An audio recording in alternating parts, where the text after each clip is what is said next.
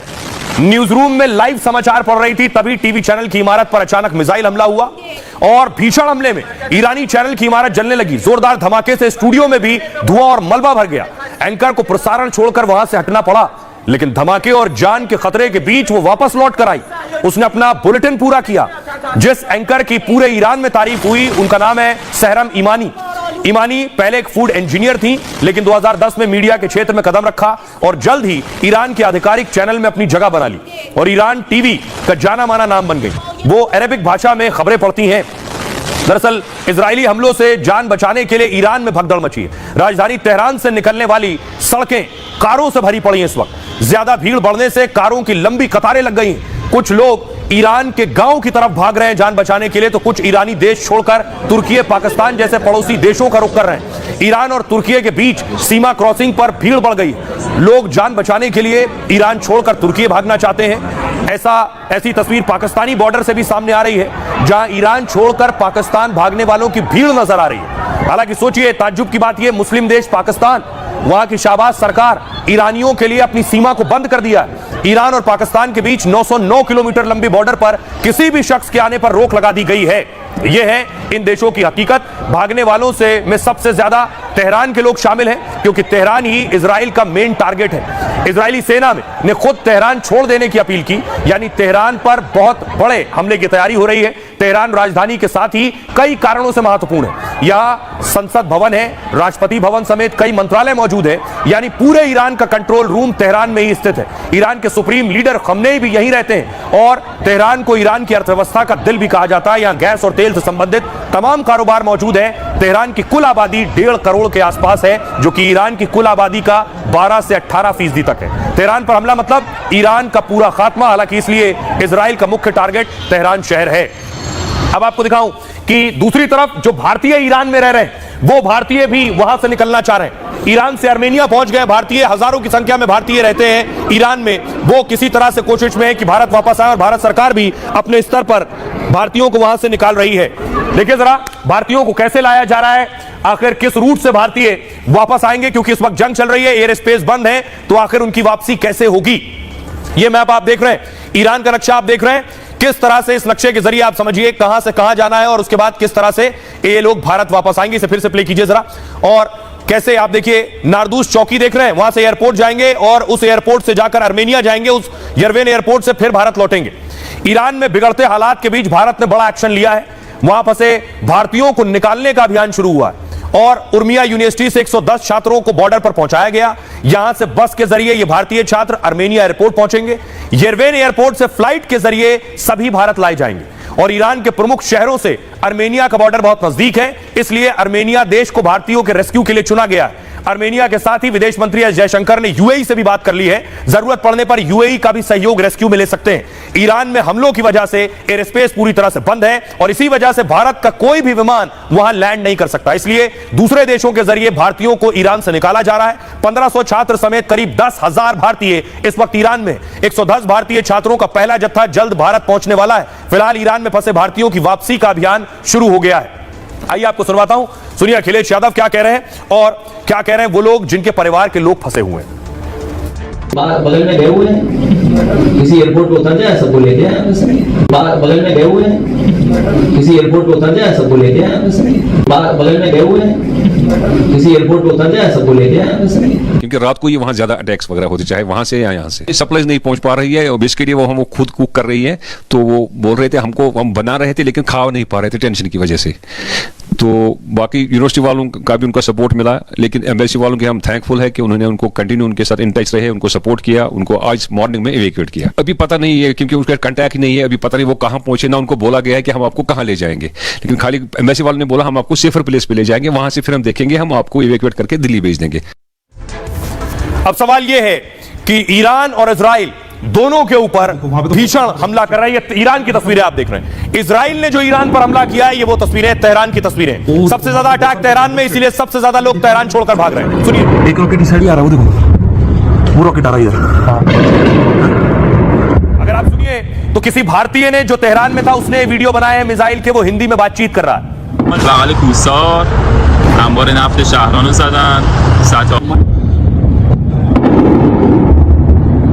ओ देखो वहां पे तो बहुत सारे फट रहे हैं। ओ शिट, वो मैं देखा, वो देखो सामने सारे।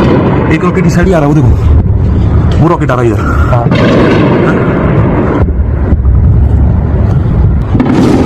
एक और गया।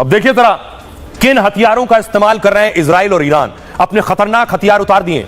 सबसे पहले देखिए इजराइल ने अपना F-35 लड़ाकू विमान उतार दिया। ये रडार की पकड़ में नहीं आता। 2000 किलोमीटर प्रति घंटे की इसकी रफ्तार है और ईरान के न्यूक्लियर सैन्य ठिकानों पर इसी ने हमला किया। ईरानी ड्रोन और मिसाइलों को इसने ध्वस्त कर दिया है। F-15 लड़ाकू विमान 3000 किलोमीटर प्रति घंटे की इसकी रफ्तार है। अमेरिकी एमराम मिसाइलों से लैस है। ये बहुत खतरनाक मिसाइल है। नीचे आप देख रहे हैं मिसाइल लगी है फाइटर के नीचे और ईरान पर हमलों में इसका इस्तेमाल हुआ है। अगला फाइटर F-16 ये 2400 किलोमीटर प्रति घंटे की रफ्तार से दौड़ता है और स्पाइक मिसाइलों से हमला करता है। मिसाइल देख रहे हैं आप, ये स्पाइक मिसाइल है। ईरान पर सटीक हमले अंजाम दिए इसने। स्पाइक मिसाइल ये है वो मिसाइल। एंटी टैंक मिसाइल भी लगा दी है। 30 किलोमीटर तक मार करने की क्षमता है इसकी। ईरान में हवाई रक्षा प्रणालियों को इसने नष्ट कर दिया है। GBU-39B स्लिम बम है ये। F-16 और F-35 से इसे दागा जाता है। 110 किलोमीटर तक की इसकी रेंज है। ईरान के सैन्य परमाणु ठिकानों पर हमले में इस्तेमाल हुआ। जॉर्डन पर जाकर ये फाइटर ईरान पर अटैक कर रहे थे। जॉर्डन ने कहा मैं अपने हवाई क्षेत्र का इस्तेमाल नहीं करने दूंगा। अब देखिए जरा खमनेई और ईरान कौन से हथियार का इस्तेमाल कर रहे हैं। फतेह एक मिसाइल है, ईरान की पहली हाइपरसोनिक मिसाइल है। 15,000 से 18,500 किलोमीटर प्रति घंटे की रफ्तार है इसकी और 1400 किलोमीटर की रेंज है। डिफेंस सिस्टम को चकमा देने में सक्षम है। इजराइल पर हमले में इस्तेमाल की गई फतेह 2 मिसाइल देखिए 1500 किलोमीटर की रेंज है इसकी। डिफेंस सिस्टम को यह भी चकमा दे सकती है। दावा है ईरान ने अब तक इजराइल पर इस्तेमाल नहीं की है। ये है खोरम शहर 4 मिसाइल, बैलिस्टिक मिसाइल है ये। ईरान की 2000 किलोमीटर की रेंज है। 1500 किलोग्राम विस्फोटक ले जाने में सक्षम है। इजराइल के कई ठिकानों को इसने निशाना बनाया है। यह इमाद मिसाइल मध्यम दूरी की बैलिस्टिक मिसाइल है ये। 7402 किलोमीटर प्रति घंटे की रफ्तार और 1700 से 2000 किलोमीटर की रेंज है इसकी। 13 जून को इजराइल के खिलाफ इस्तेमाल की गई है। यह है शाहिद ड्रोन, रेंज है इसकी 2000 किलोमीटर, रफ्तार 200 किलोमीटर प्रति घंटा और रडार से बचने में भी सक्षम है ये। इजराइल के खिलाफ जंग में इसका इस्तेमाल हुआ। यह अरशद ड्रोन आत्मघाती और एंटी रडार ड्रोन है। इजराइल की रडार प्रणाली का टारगेट किया है इसने। यह गाजा ड्रोन 2000 किलोमीटर की रेंज है इसकी और 35 घंटे तक उड़ान भर सकता है। लंबी दूरी के टारगेट को अटैक कर सकता है। दावा इजराइल के खिलाफ अब तक इसका भी इस्तेमाल नहीं हुआ है। यानी ये हथियार जिनका इस्तेमाल ये दोनों कर रहे हैं, लेकिन बहुत से हथियार अब तक ईरान ने नहीं शुरू किए। लेकिन डर अमेरिका और इजराइल को यह है कि ईरान 20,000 मिसाइलें बना चुका है। इन मिसाइलों का इस्तेमाल कर सकता है। ईरान इजराइल के हमलों का जवाब मिसाइल से दे रहा है। ईरान की सबसे बड़ी ताकत उसकी मिसाइलें हैं। दावा है ईरान के पास करीब 20,000 मिसाइलें, जिनमें 3000 बैलिस्टिक मिसाइलें, 2000 मिसाइल सीधे इजराइल तक पहुंच सकती हैं। ईरान के एक नेता ने दावा किया कि हम 100 दिन के युद्ध के लिए तैयार हैं। ईरानी मिसाइलों को इजराइल का डिफेंस सिस्टम नहीं रोक पाएगा। ईरान ने कुछ दिनों पहले अपनी अंडरग्राउंड मिसाइल फैक्ट्री की तस्वीरें जारी की थी। ईरान के पास फतेह से लेकर तमाम ऐसी मिसाइलें हैं जो इजराइल के सभी शहरों को निशाना बना सकती हैं। ईरान ने अपनी मिसाइल पावर से ही इजराइल पर पलटवार किया है। ईरान की दूसरी सबसे बड़ी ताकत है उसके ड्रोन। ईरान के ड्रोन सस्ते और बेहद घातक हैं। ईरान के पास शहीद, मुहाजिर से लेकर कई तरह के ड्रोन हैं। ईरान के ड्रोन 2000 से लेकर 2500 किलोमीटर तक हमला कर सकते हैं और कई ड्रोन इतनी कम ऊंचाई से हमला करते हैं कि इन्हें रडार भी नहीं पकड़ सकते हैं। इजराइल ईरान जंग के बीच तुर्की के राष्ट्रपति का ऐलान है कि तुर्की छोटी लंबी दूरी के मिसाइल का उत्पादन बढ़ा देगा। एर्दोगन ने कहा है कि बहुत कम समय में हम ऐसी क्षमता हासिल करेंगे जिससे कोई हमें चुनौती देने की हिम्मत नहीं करेगा। तुर्की अपने मिसाइल के जखीरे को बढ़ाने पर लगा हुआ है। एर्दोगन ने इजराइल के हमले की कड़ी निंदा भी की है। कहा इजराइल अपने वजूद को खतरे में डाल रहा है, इजराइल खुद अपनी तबाही की ओर बढ़ रहा है। तुर्की मध्यस्थता